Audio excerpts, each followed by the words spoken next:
polícia encontrou uma pegada e peças de roupas perto do presídio de onde os 2 detentos fugiram em Mossoró, no Rio Grande do Norte, uma penitenciária de segurança máxima, um presídio federal. O repórter Marcelo Espíndola está na cidade e tem as informações ao vivo. Marcelo, boa noite. Queria te fazer 2 perguntas. Primeiro, saber como está o clima aí na cidade, se a população está muito assustada. E, em segundo lugar, claro, as últimas informações, as atualizações sobre essa mega operação de buscas.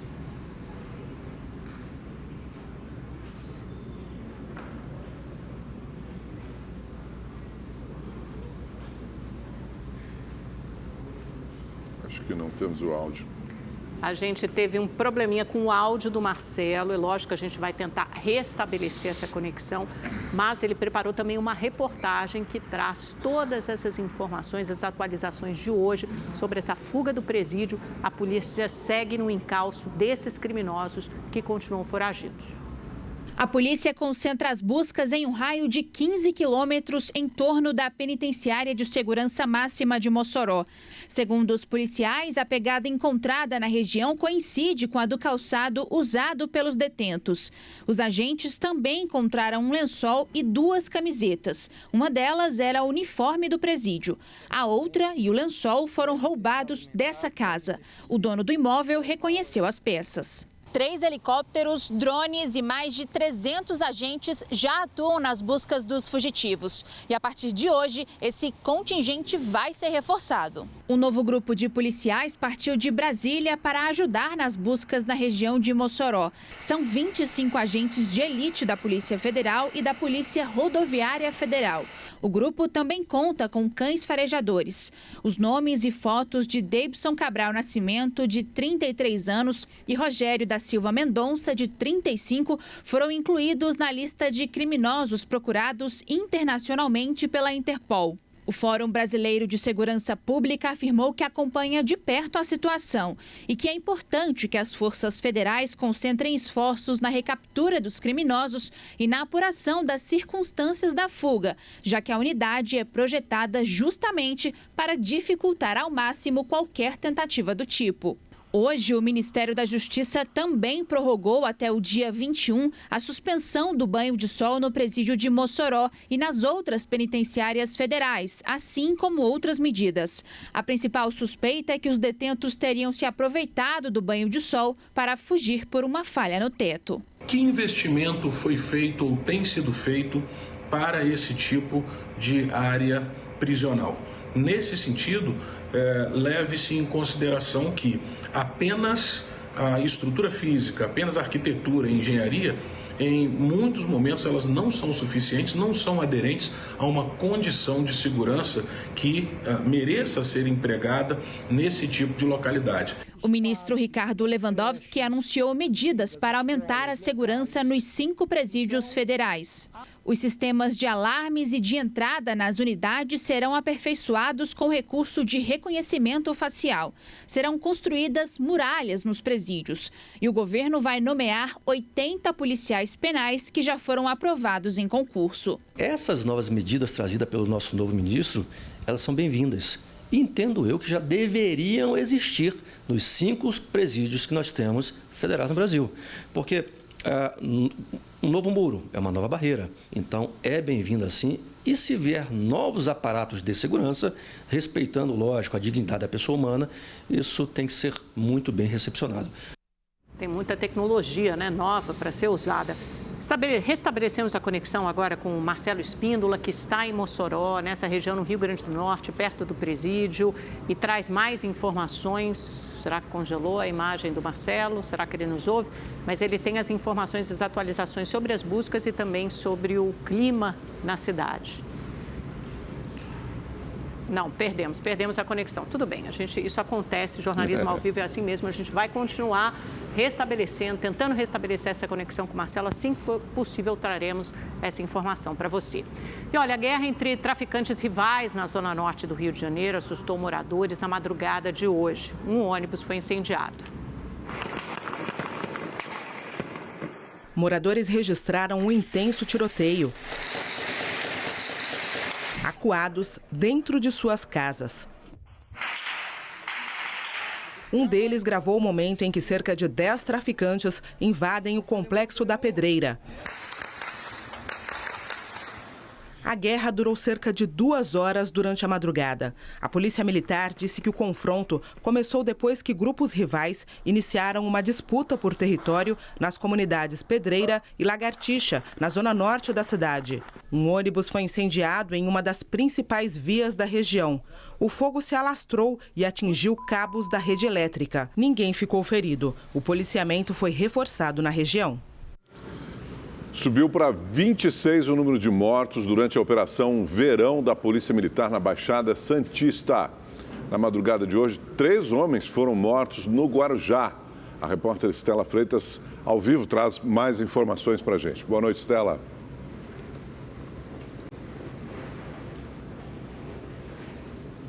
Oi, Augusto, uma boa noite a você, boa noite a todos. De acordo com a Secretaria de Segurança Pública, um dos mortos nessa madrugada era líder da facção criminosa PCC, Rodrigo Pires dos Santos, conhecido como Danone. Ele entrou em confronto com a polícia junto com outros 2 comparsas que também morreram.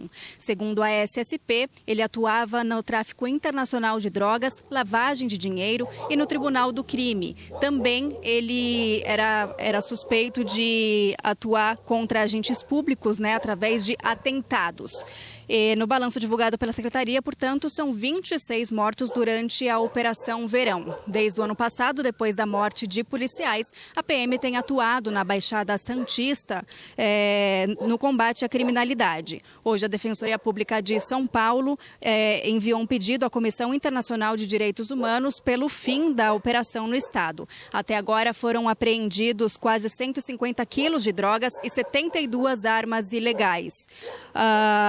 634 criminosos foram presos, entre eles Kaique Coutinho do Nascimento, conhecido como Chip, que foi preso na última quarta-feira em Uberlândia, Minas Gerais. Ontem ele foi trazido a São Paulo e encaminhado à cidade de Santos. Ele confessou ter matado o soldado da rota Samuel Wesley Cosmo há 2 semanas. Augusto, Amanda. Obrigada, Estela. Aumentou o fluxo de usuários de drogas na Cracolândia, no centro de São Paulo. É o que revela o programa de monitoramento por imagens da Prefeitura da capital paulista.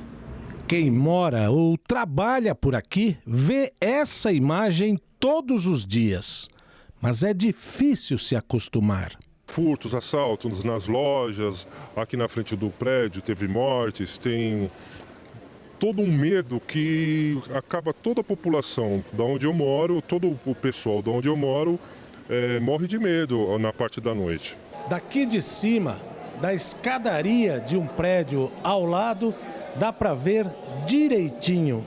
Aqui funciona uma feira livre.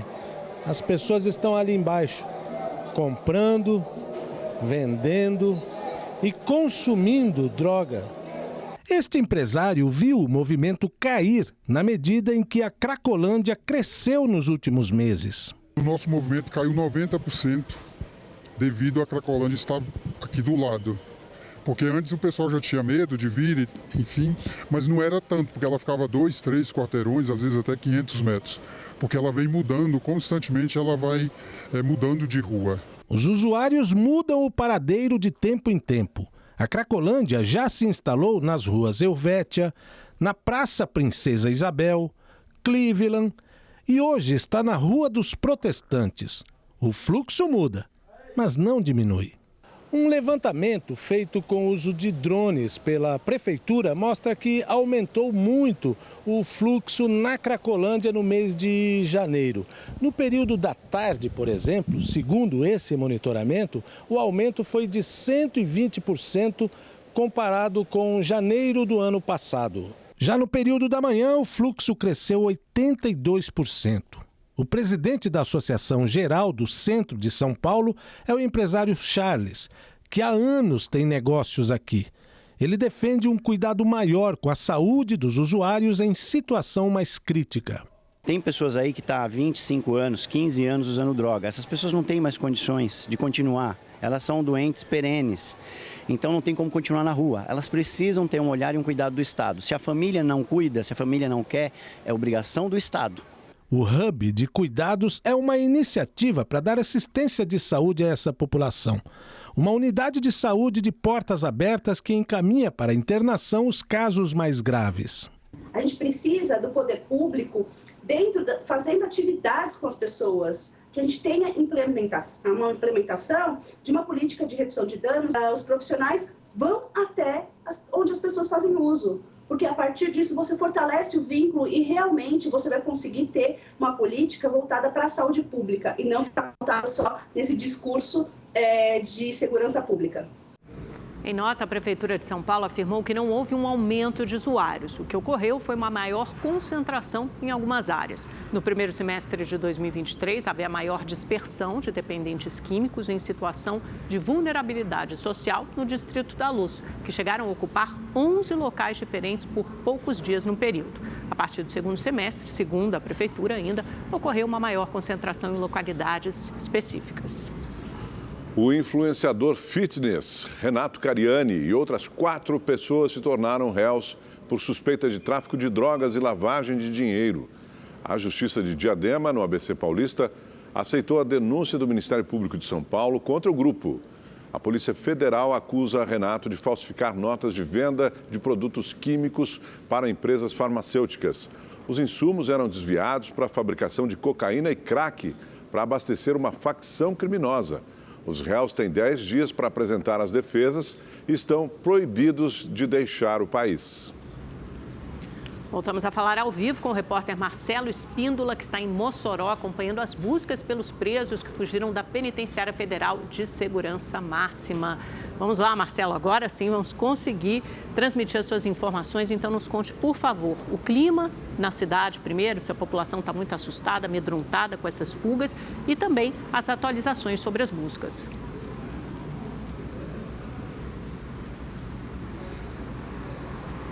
Boa noite, Amanda. Boa noite, Augusto e todos que assistem o Rede TV News. Amanda, o clima aqui é de insegurança, afinal de contas, são 2 presos de alta periculosidade que estão soltos. O Rogério da Silva Mendonça, ele responde a mais de 50 processos e tem 74 anos de prisão. O Davidson Cabral Nascimento responde a mais de 50 processos, mais de 30 processos, aliás, e tem condenações que somam 81 anos de prisão. Para a força-tarefa ser reforçada hoje, Mossoró recebeu 2 equipes do BOP e também da Ciopar. Ciopar é a companhia especializada em patrulhamento nas zonas rurais. Isso porque, como a gente viu na reportagem, é na zona rural que foi encontrada uma camiseta que faz parte do uniforme do presídio ali federal de Mossoró. E também pegadas. As pegadas que foram encontradas correspondem à sapatilha do uniforme que os presidiários ali daquela unidade federal de segurança máxima usam. As fotos deles agora e com os dados incluídas no sistema da Interpol, isso, Amanda, faz com que 196 tenham acesso aos dados desses presos. Se eles cruzarem a fronteira, ficam na mira aí, possivelmente, de uma polícia estrangeira. Esse reforço que a equipe recebeu aqui, a Força Tarefa recebeu, somou-se a 300 agentes que já estão empenhados na busca desses 2 fugitivos. São agentes da Polícia Federal, Polícia Rodoviária Federal, Polícia Militar e Polícia Civil aqui de Mossoró. Nós estamos aqui em frente à sede da Polícia Federal e traremos mais informações amanhã em uma reportagem bem detalhada sobre as buscas.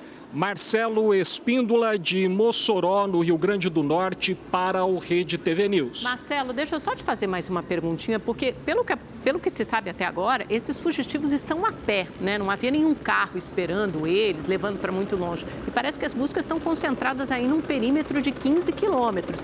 Então, quer dizer, a polícia pode encontrar a qualquer momento. Eles acreditam que já estão próximos a encontrar esses fugitivos, né?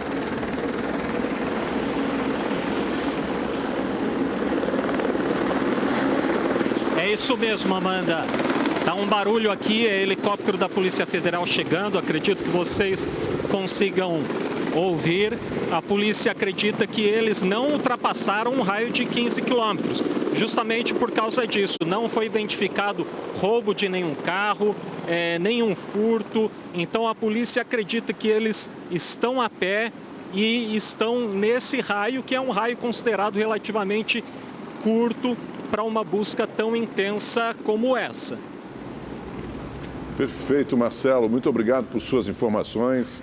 Bom trabalho, uma ótima noite para você.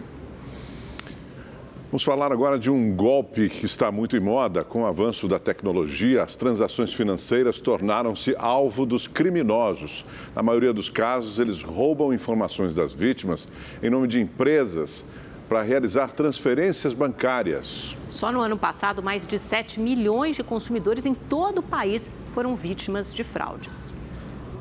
Eles atacam por toda parte, através de aplicativos, redes sociais, mensagens de texto, ligações. Fingem ser pessoas de confiança, familiares, amigos e até autoridades. Assim, conseguem manipular a vítima para roubar dinheiro, tudo por meio da tecnologia.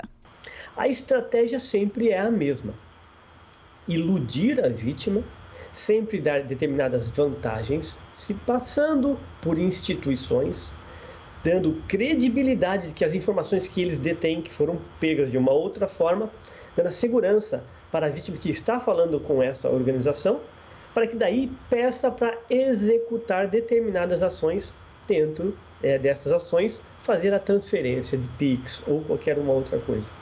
Segundo a Federação Brasileira de Bancos, o principal golpe aplicado é a clonagem ou troca de cartões de crédito, com 45% dos casos. Em segundo lugar, com 28% dos casos, estão os crimes cometidos por aplicativos de mensagem hackeados, quando alguém finge ser um conhecido para pedir dinheiro. O golpe da falsa central de atendimento foi o terceiro mais citado, com 27%, e o único que apresentou crescimento no último ano. Foi um aumento de 3 pontos. Nesse tipo de crime, a vítima recebe a ligação de um suposto funcionário de uma instituição bancária. Normalmente é informada sobre uma possível compra não reconhecida e induzida a passar dados como senhas e números de cartões ou a fazer transações financeiras. Foi o que aconteceu com a Jéssica. Começou a falar comigo, falando que tinha um Pix programado, que tinha uma compra, tentado fazer uma compra no meu nome e que eu tinha que cancelar todos esses procedimentos. E nisso eu fui seguindo o passo a passo dele. E aí eles fizeram um Pix com o restante que eu tinha de limite do cartão. Os criminosos conseguiram roubar R$ 5.239 dela, mas Jéssica conseguiu recuperar o dinheiro. Entrei em contato com o banco para eles resolver, cancelar tudo que tinha acontecido, que não era eu, que eu tinha caído num golpe. Aí eu abri uma reclamação no Banco Central, entrei em contato também com uma reclamação no Procon. Aí foi onde, acho que não chegou nem a dar uma semana depois que eu abri a reclamação, né? Abri o boletim de ocorrência também. Aí, dado uma semana mais ou menos de toda essa reclamação, foi onde eu recebi o retorno das informações com as instituições. Aí ficou tudo bonitinho, tudo certinho. Quando o consumidor constata uma operação indevida e entra em contato com a central, esse estorno tem que ser imediato. E aí a empresa tem que fazer a avaliação para verificar realmente a regularidade da operação e efetuar o estorno definitivo. Não havendo uma resposta, ou se a resposta sendo negativa, o consumidor pode reclamar junto ao Procon da sua cidade para ir resolver a questão amigavelmente. E se ela não for resolvida amigavelmente nessa esfera administrativa, aí sim ele pode recorrer ao Poder Judiciário. Um trágico acidente em Minas Gerais. Uma motorista morreu durante a madrugada após perder o controle da direção e tombar com um caminhão carregado de inseticida na rodovia Fernão Dias. O veículo pegou fogo e as chamas se espalharam rapidamente. A vítima ficou presa na cabine e não resistiu. O trecho de serra ficou totalmente interditado nos dois sentidos por quase 9 horas. Só foi liberado no início da tarde.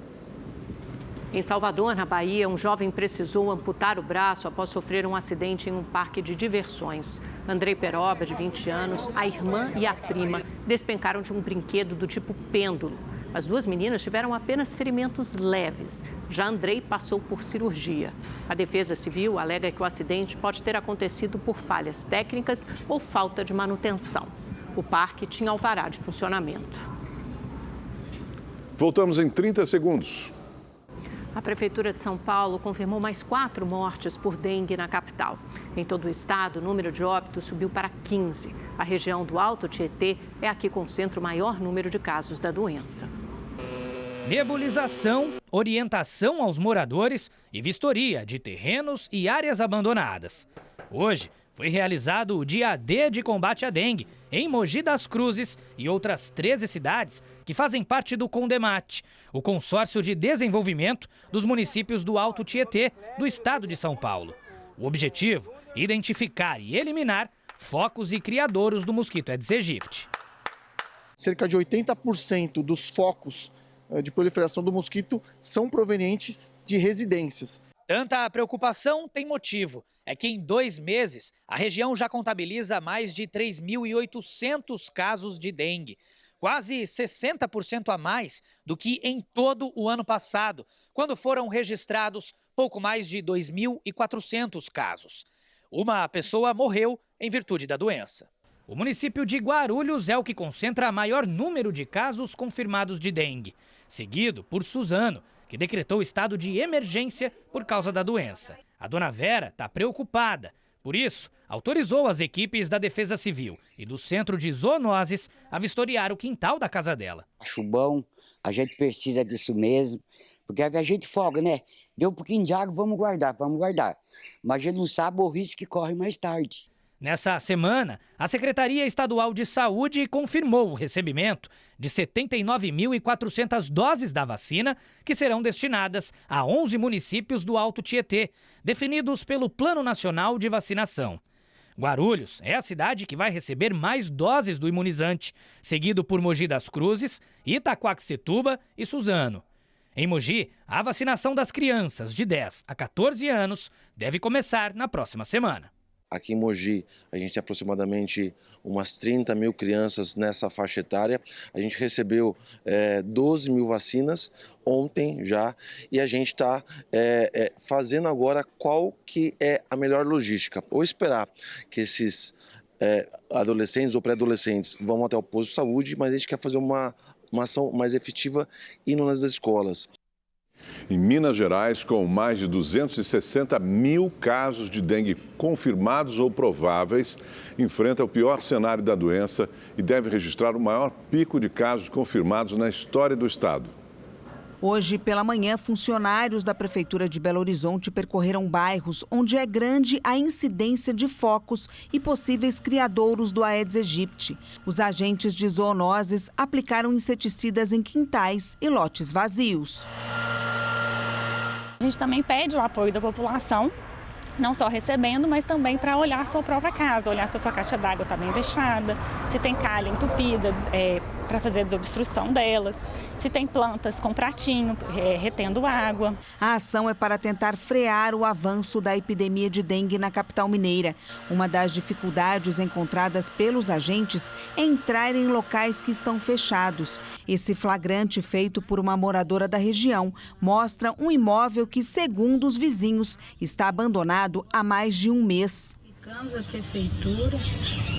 A casa está abandonada há mais de 30 dias, tem animais no local, vasilhames, garrafas e até agora nada foi feito. Em uma semana, o número de casos no estado dobrou. São 67 mil pacientes com a doença confirmada e outros 195 mil casos prováveis de dengue. 18 pessoas morreram e outras 105 mortes estão em investigação. Nunca vivenciamos uma inclinação tão forte de dengue na nossa história. Vamos ultrapassar o valor máximo do pico dos outros anos. Então não temos dúvida que este vai ser o pior ano da nossa história de dengue. Moradores de Nova Lima, na Grande BH, registraram a lotação de pacientes à espera de atendimento em 2 unidades de saúde da cidade. Olha como que está aqui dentro, gente.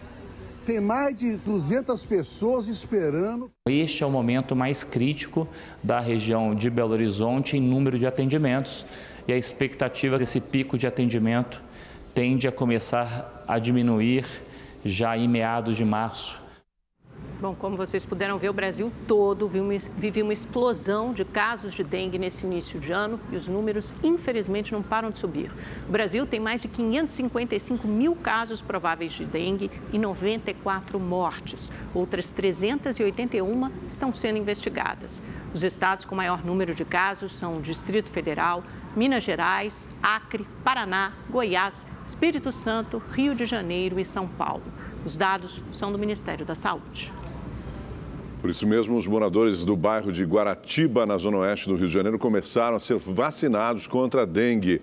A ação é um estudo para verificar a eficácia do imunizante entre os adultos.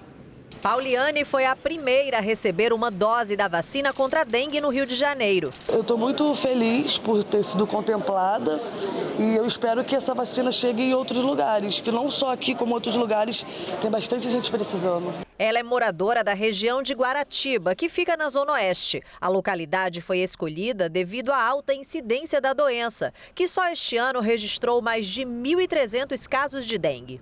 Os voluntários precisam ter entre 18 e 40 anos. Hoje, a vacina só é aplicada na rede pública no Brasil em crianças e adolescentes de 10 a 14 anos. Pessoas contempladas, elas têm o seu sangue colhido. É feita uma sorologia desse sangue para verificar se ela já teve dengue tipo 1, tipo 2, tipo 3 ou tipo 4 e também se ela já teve zika no passado. A partir da coleta do sangue, a gente faz a primeira dose da vacina e depois de 3 meses a gente faz a segunda dose da vacina. Cerca de 20 mil pessoas serão vacinadas e acompanhadas durante 2 anos. Neste período, será feita uma comparação entre a resposta imunológica das pessoas vacinadas e daquelas que não receberam o imunizante, para saber se a vacina é eficaz. O estudo é realizado pelo Ministério da Saúde em parceria com a Fiocruz e a Secretaria Municipal de Saúde do Rio. Esse estudo aqui, dessa faixa etária de 18 a 40, vai nos auxiliar a tomada de decisão para ampliação de faixa etária, inclusive auxiliando também a Organização Mundial de Saúde, porque as evidências científicas que serão geradas aqui no Brasil poderão auxiliar também para a tomada de decisão em nível global, no nível internacional. Desde janeiro, o município do Rio já contabilizou 23.273 casos de dengue. O número já é superior ao registrado em 2023. A principal forma de enfrentar a dengue continua sendo o combate ao mosquito transmissor. Gláucia já garantiu a primeira dose da vacina e dá o alerta. Se cuidem, não deixem água acumulada, porque a doença está aí e é isso, Vamos se cuidar. O governo lançou hoje o FIES Social. A nova modalidade do programa retoma o financiamento integral de bolsas de estudo para estudantes do ensino superior em universidades privadas. Para conseguir arcar com os custos do curso de nutrição, Rayane contou com a ajuda do FIES. Eu consegui uma porcentagem entre 70% de financiamento, o FIES entrando com uma parte e eu entrando com outra parte de recursos próprios, que foi baixa em comparação com o valor integral da mensalidade e que, na verdade, eu não tinha como arcar com o valor integral da mensalidade. Então, o FIES me ajudou nessa questão. E hoje, já no período de amortização do FIES, eu consigo quitar mensalmente esse valor e reduzir esse valor, esse saldo devedor do meu financiamento do FIES. Para ter acesso aos benefícios, os candidatos precisam estar inscritos no CadÚnico e ter uma renda familiar de até meio salário mínimo por pessoa. Por semestre, o valor do financiamento varia de R$ 42.900 até R$ 60 mil para o curso de medicina. Além dos estudantes de baixa renda, o FIES Social também deve priorizar pessoas com deficiência, pretos, pardos, indígenas e quilombolas. O Ministério da Educação informou que pelo menos metade das vagas do processo seletivo serão direcionadas para a nova modalidade social. As novas regras começam a valer no segundo semestre deste ano. Muitos desses estudantes não teriam essa oportunidade de acesso se não tivessem um financiamento que vai para além do curso de graduação. Os alunos eles concluem a graduação e ainda têm a oportunidade de continuar pagando quando estiverem empregados na área que escolherem. Cerca de 33 milhões de brasileiros aderiram à modalidade Saque Aniversário do Fundo de Garantia por Tempo de Serviço, o FGTS. O dinheiro que pode ser sacado no mês de nascimento do trabalhador tem sido usado como garantia para a realização de empréstimos. A Eduarda antecipou o benefício para realizar uma viagem. Há cerca de 9 meses ficou desempregada e, quando mais precisava, se viu sem o recurso. Na época que eu fiz a antecipação, não tinha me orientado sobre, e quando eu saí da última empresa foi quando eu fui procurar saber. Aí eu vi que ele ficava retido conforme as parcelas. A operação funciona como empréstimo consignado, mas em vez de descontado mensalmente, o valor das parcelas é debitado anualmente do montante disponível para o saque. O dinheiro tem servido de socorro para 39% dos brasileiros que recorreram ao crédito para o pagamento de contas básicas do mês. É possível sacar o dinheiro acessando o aplicativo do FGTS. Nele, o contribuinte consulta os valores liberados e solicita o saque indicando uma conta de banco. Um processo simples, mas que nem sempre é vantajoso. Toda operação financeira tem essa incidência dos juros, você paga um percentual lá para o banco na hora que você está solicitando isso. Então tem esse impacto negativo financeiro que você tem esse valor a menos no seu saldo do FGTS. Se você não tem um planejamento de médio e longo prazo, na hora que você sair da sua empresa ou for desligado, você teria direito a 5 mil, 10 mil reais, que ficará bloqueado porque você antecipou esse recurso. Segundo a Caixa Econômica, dos 32 milhões de pessoas que aderiram ao saque aniversário até setembro do ano passado, metade contratou um empréstimo usando os recursos como garantia.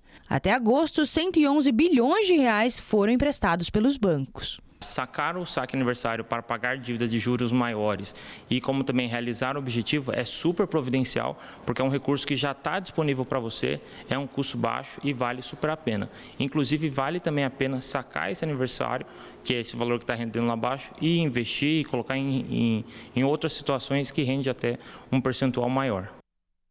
O ministro da Fazenda, Fernando Haddad, reuniu-se com representantes da Federação Brasileira de Bancos, a FEBRABAN, em São Paulo, para pedir apoio da entidade para 8 projetos de lei voltados para o mercado de crédito que tramitam no Congresso Nacional. O pacote está sendo chamado de reforma microeconômica. 8 projetos de lei que estão no Congresso Nacional. E viemos pedir o apoio, da FEBRABAN, porque tem um impacto muito favorável no mercado de crédito e no mercado de capitais no Brasil, se esses projetos forem apreciados pelo Congresso Nacional. Precisam ser relatores tecnicamente qualificados, que são temas sensíveis, pessoas que tenham uma capacidade de diálogo técnico com os interessados, não é só a FEBRABAN, são uma dezena de interessados, de associações que têm interesse nesses projetos, e proveito de um ambiente de negócios mais favorável ao crescimento. Voltamos em 30 segundos. Na primeira viagem internacional de 2024, o presidente Lula deixou o Egito e foi para a Etiópia, país africano que entrou recentemente para os BRICS. Por lá, reuniu-se com o premier e outras autoridades. Lula desembarcou na Etiópia, segundo país mais populoso da África, com 125 milhões de habitantes, na noite de quinta-feira. Ao lado da primeira-dama Janja, o presidente brasileiro foi recebido pelo ministro das Relações Exteriores do país, Taye Atsekesselas.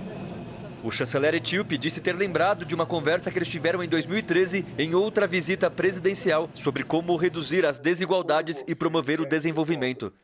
Lula afirmou continuar pensando da mesma maneira. Com o investimento do governo nas pessoas pobres, a economia cresce, porque estará se investindo no consumo, na geração de emprego e no desenvolvimento industrial. Nesta sexta, o dia começou com a cerimônia em homenagem aos heróis da Batalha de Adua, que aconteceu em março de 1896, entre a Etiópia e a Itália. Presidente e primeira-dama visitaram o Museu e Memorial de Adua e foram recebidos pela prefeita de Addis Abeba, Abanek Abebe. Mais tarde, Lula e o primeiro-ministro Abiy Ahmed realizaram 2 reuniões. A primeira com os 6 ministros brasileiros e seus pares do país africano. A segunda com apenas os 2 chefes de Estado. O mandatário brasileiro convidou o etíope, que ganhou o Nobel da Paz em 2019, a integrar a Aliança Global contra a Fome, uma das principais bandeiras de Lula na presidência interina do G20. No final do dia, era esperada a participação dos 2 e outros chefes de Estado em um evento da Organização das Nações Unidas para Alimentação e Agricultura. Mas o mediador da União Africana para a crise entre Ruanda e Congo convocou uma reunião de emergência. Por isso, a maioria dos chefes de Estado africanos cancelou a participação no evento da ONU e Lula, que iria discursar, também não marcou presença. Durante o dia, outros 2 encontros envolvendo o presidente brasileiro deixaram de acontecer por problemas de agenda dos participantes. Mas o dia hoje foi bacana? O que você achou? Obrigado. Neste sábado, Lula vem para a sede da União Africana participar como convidado da 37ª Cúpula de Chefes de Governo e de Estado da organização. Uma presença marcante, já que o presidente brasileiro defendeu veementemente o ingresso da entidade no G20, que até então era formado pelas 19 maiores economias do mundo, mais a União Europeia. O ingresso permanente da União Africana foi oficializado somente em setembro do ano passado. O Ministério Público Federal acusa o ex-procurador-geral da República, Augusto Aras, de ter prejudicado medidas preventivas contra os atos golpistas de 8 de janeiro. O procurador Anselmo Cordeiro Lopes, do Ministério Público Federal, enviou um ofício à Procuradoria-Geral da República e à Advocacia-Geral da União, responsabilizando Augusto Aras pelo 8 de janeiro. De acordo com o documento, o ex-PGR acabou com grupos do MPF para combater os atos golpistas. Aras também impediu, semanas antes dos ataques, que militares recebessem recomendação do MPF para que autoridades de segurança agissem em conjunto e monitorassem possíveis pontos de tensão. O procurador Anselmo Lopes também solicitou o compartilhamento das provas obtidas nas apurações do ministro Alexandre de Moraes contra Bolsonaro e oficiais das Forças Armadas. O ministro do STF, Alexandre de Moraes, decidiu manter a decisão que proíbe a comunicação entre investigados da Polícia Federal. Em resposta a um pedido da Ordem dos Advogados do Brasil, Moraes afirmou que em momento algum proibiu a comunicação entre advogados. Na investigação do plano golpista, a Polícia Federal obteve diálogos do tenente-coronel Mauro Cid com Marco Antônio Freire Gomes, então comandante do Exército. Por 31 dias, Cid informou Freire Gomes sobre o planejamento do golpe. As mensagens foram enviadas por um aplicativo institucional do Exército. E o Palácio do Planalto dispensou um diplomata que trabalhava na Secretaria de Comunicação Social. Comarci Nunes Filho participou da reunião em que o ex-presidente Jair Bolsonaro e vários ministros discutiram o planejamento de um golpe de Estado, segundo as investigações da Polícia Federal.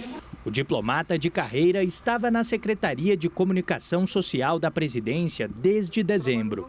Comarci iria coordenar a equipe de audiovisual que faz a cobertura do G20 dentro e fora do Brasil, mas, de acordo com o Planalto, ainda não tinha sido efetivado na função. A Advocacia-Geral da União exonerou do cargo de coordenador na Diretoria de Gestão da Procuradoria-Geral Federal o servidor Adler Anaximandro Alves. Ele participou da reunião ministerial de Jair Bolsonaro, em que foram feitas manifestações a favor de um golpe de Estado. O órgão disse ainda que abriu uma investigação para verificar se houve transgressão disciplinar por parte do servidor. E o ministro Alexandre de Moraes, do Supremo Tribunal Federal, votou pela condenação de mais 15 réus acusados de participação nos atos golpistas de 8 de janeiro. Os réus respondem pelos crimes de dano qualificado, deterioração de patrimônio tombado, golpe de Estado, abolição violenta do Estado Democrático de Direito e associação criminosa. O julgamento começou hoje em plenário virtual, quando os ministros registram o voto no sistema sem debate. A votação termina no próximo dia 23. Até agora, o STF já condenou 71 acusados com penas que variam de 3 a 17 anos de prisão.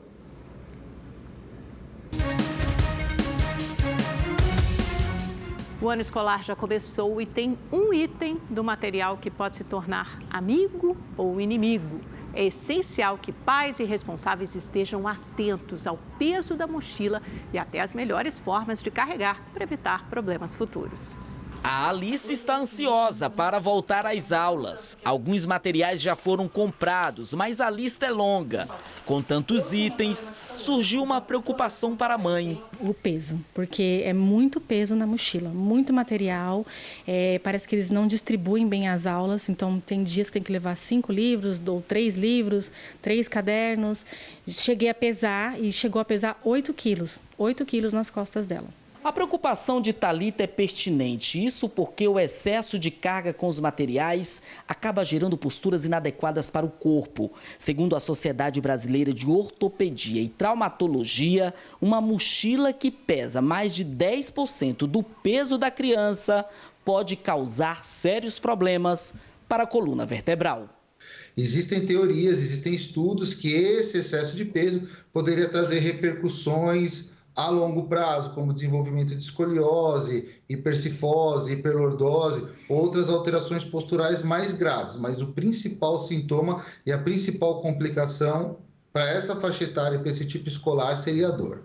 Segundo a Organização Mundial da Saúde, 85% da população mundial adulta sente ou já sentiu dores nas costas, enquanto 70% dos problemas de coluna é causado pelo excesso de peso e esforço repetitivo durante a adolescência. Essas seriam as orientações aí, padrões iniciais. Aba larga, encostada no tronco, não exceder acima de 5% do peso nos pré-escolares e 10% do peso nos escolares, de preferência para as que você carrega de rodinha, né? As que você consegue puxar ou carregar elas arrastando no chão. Em São Paulo, hoje de manhã, um apagão atingiu 16 bairros da capital paulista e bairros em Embu e Taboão da Serra, na Grande São Paulo. A oscilação de energia interrompeu a operação na linha 5 Lilás do metrô na Zona Sul. Em nota, a Enel informou que o apagão aconteceu devido a uma ocorrência em uma subestação da transmissora que fornece energia para a concessionária. O fornecimento foi normalizado 13 minutos depois. A transmissora informou em nota que houve o desligamento em uma subestação durante a manutenção, ocasionando corte de energia. Essa semana, a Enel recebeu uma multa de quase 166 milhões de reais pelo apagão que atingiu São Paulo em novembro do ano passado, quando mais de 2 milhões de pessoas ficaram sem energia por uma semana. Um novo deslizamento de terra foi registrado hoje de manhã no Alto Vale do Itajaí, em Santa Catarina.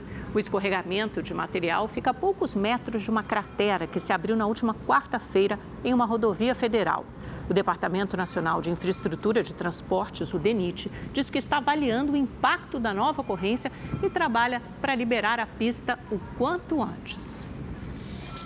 A vítima desaparecida por causa das fortes chuvas que atingiram a cidade de Suzano, na região metropolitana de São Paulo, foi encontrada hoje sem vida.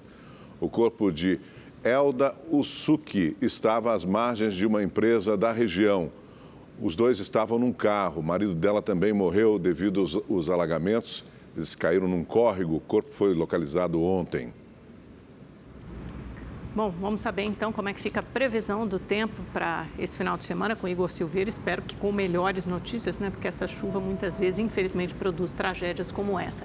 Mas vamos lá, Igor. Que boas novas você traz para a gente. Vamos lá. Boa noite, Amanda. Boa noite, Augusto. Boa noite para você que está em casa. Olha só. Final de semana vai ser abafado, mas ainda tem previsão de chuva em praticamente todo o Brasil, como a gente vê aqui no mapa, viu?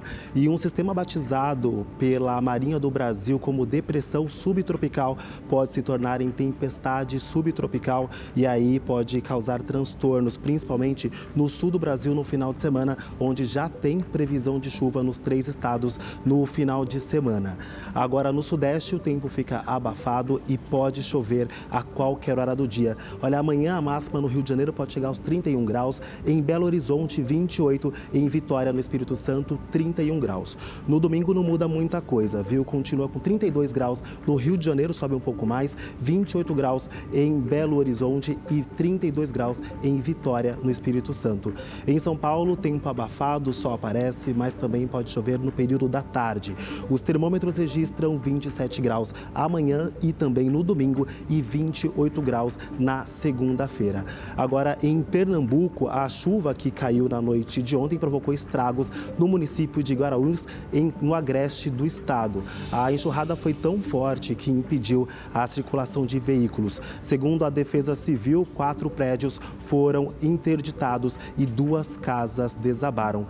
Amanhã não muda muita coisa, ainda tem previsão de chuva por lá, mas o tempo fica abafado, viu? Olha, em Fortaleza, a máxima pode chegar aos 30 graus. Eu fico por aqui e desejo para vocês um ótimo final de semana. Amanda, Augusto. Perfeito, obrigado. Bom final de semana para você também, Igor.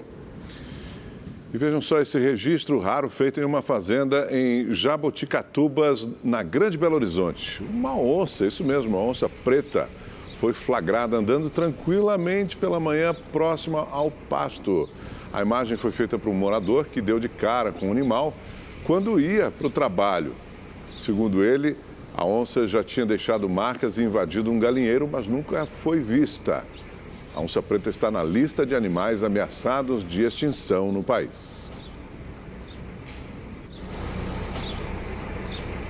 Nossa, bonita, né? Que Já animal pensou imponente. Perigo, hein? É, Tá de cara com uma onça. Eu não quero cruzar com uma dessas. Bom, pessoal, muito obrigada pela companhia. O Rede TV News fica por aqui. Amanhã tem mais, a partir das 9h30, um pouquinho mais tarde no sábado. E nos vemos de novo também na segunda-feira. Uma boa noite, bom fim de semana. Boa noite, bom final de semana.